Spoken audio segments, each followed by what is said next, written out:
Ever get that feeling like there's a whole drama going on inside your head? Like, who's really calling the shots up there? Right.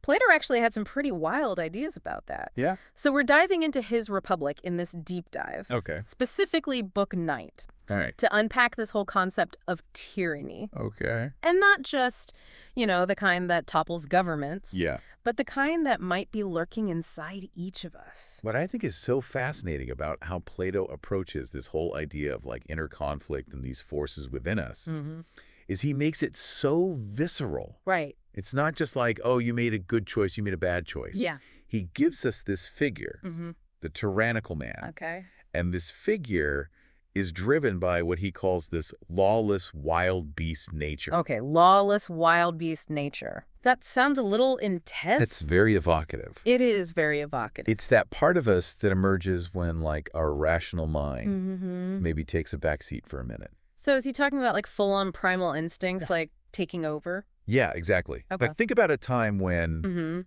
you've acted totally out of character. Oh, yeah. Maybe fueled by like a 3 a.m. craving or like an online shopping impulse buy. In there. That you regretted later. Yep. Plato would say.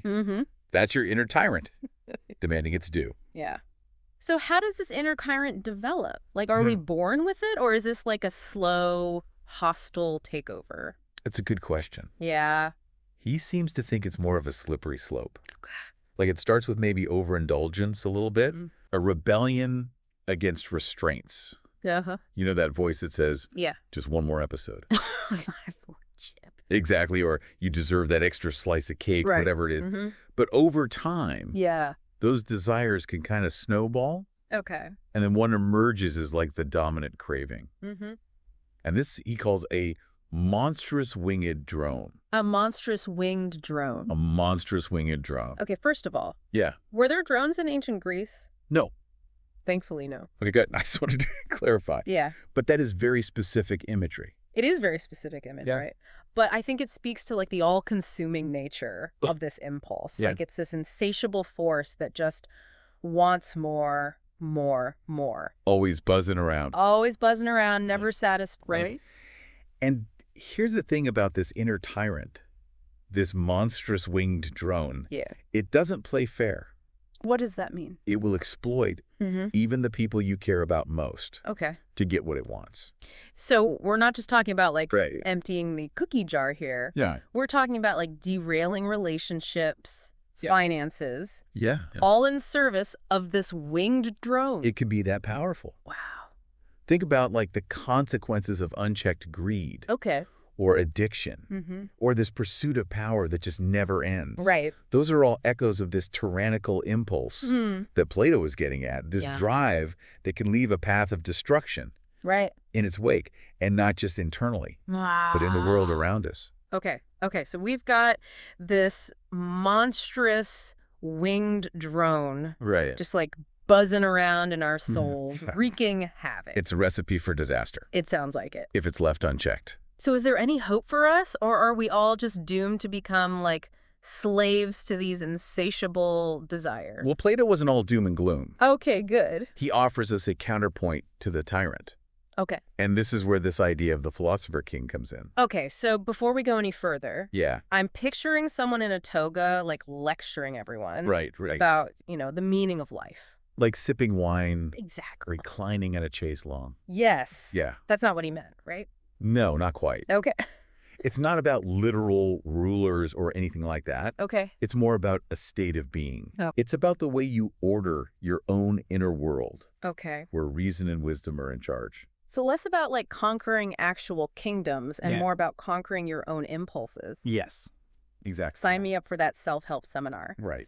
But how do we even begin to cultivate this inner philosopher king? Yeah. It just seems so much easier to just be like, fine, win, drone, you win. It's definitely a journey. It's not like a quick fix or anything. But Plato believes that the key is really understanding the different parts of our soul. Okay. And I'm using soul here the way that Plato did. Okay. It's not necessarily like a religious thing. Got it. It's more like the essence of who we are, Okay. the forces that drive our thoughts and our actions. Makes sense. And he says, look within each of us. Hmm. There's this capacity for reason, for wisdom. Okay. for love of truth. Right. And that's the seed of the philosopher king. So it's like we've got this internal battle for the throne happening. Exactly. That the winged drone wants instant gratification. Right. But the philosopher king is all about long-term fulfillment. Yes, exactly. Okay, I like where this is going. Yeah, and to illustrate this whole idea, Mm-hmm. he sets up this really brilliant kind of contest in the Republic, Okay. and he pits these different types of souls against each other. Okay, like in a boxing ring? Kind of, yeah, like an Yeah. epic showdown. All right, so who are the contestants? So you've got your honor seeker, right, driven by recognition. Okay. You've got the money hungry, always chasing wealth. Mm-hmm. Classic. And then, of course, our friend, the tyrannical soul Right. versus the philosopher king. Okay, so not exactly a fair fight. Not really. Yeah. Because Plato really breaks down their lives. Okay. Their values. Mm. And most importantly, their capacity for happiness. Okay. Spoiler alert, the tyrant always loses in the end. Oh, really? Yeah. I would thought just like constantly getting whatever you want. It sounds good in theory, Right. but Plato's argument is that Yeah. it actually leads to Mm-hmm. dissatisfaction, anxiety, Okay. this constant need for more. So even if the tyrant gets to eat all the cookies, Right. the philosopher king still wins in the end. Exactly. It's Yeah. about the quality of the experience, Okay. I like that. not just the immediate gratification. So how do we measure happiness? That's a great question. Yeah, did Plato have like some ancient Greek version of a mood tracker or something? Well, he did actually attempt to do a kind of calculation of happiness. No way. Yeah. He suggests that a king, Okay. someone who's ruled by wisdom and virtue, Mm-hmm. lives hundreds of times more pleasantly Hundreds. than a tyrant. Wow. Now, whether it's exactly hundreds of times Right. is debatable, Yeah. but I think the point is Yeah. that life guided by reason, by something deeper than just chasing after every fleeting desire, All right.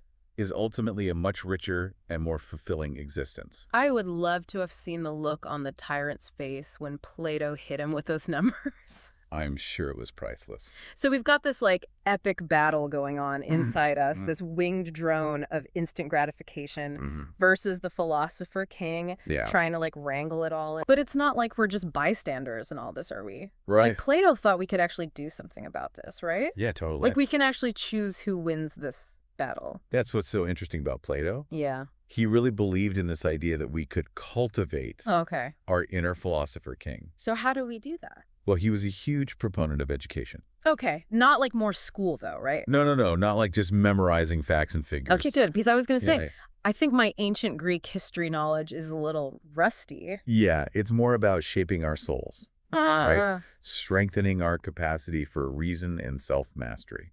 So I guess like instead of cramming for a pop quiz on ancient philosophy, Exactly. it's more about this like lifelong commitment to self-reflection and growth. Yeah, you got it. Okay, I like the sound of that a lot better. Right. But how do we actually do that? It's interesting because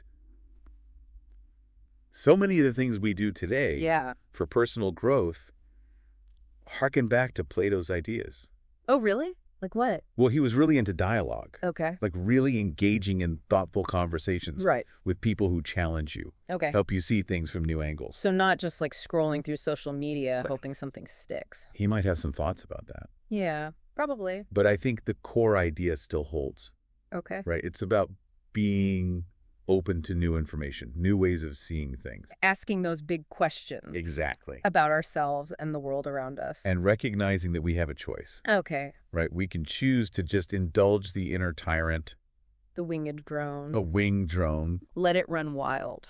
or we can choose to cultivate Yeah. the qualities of the philosopher king. Things like reason and self-awareness. Yeah, all of that. Compassion even. Exactly. So it's like we're the architects of our own like inner cities. Ooh, I like that. And we get to decide, Yeah. do we want to live in this like chaotic, tyrannical state? Right? Or do we want to build something more harmonious? That's a powerful image. Like a republic even, Exactly. ruled by wisdom. And if there's that connection like Plato suggests Yeah. between our inner world and the world out there, Mm-hmm.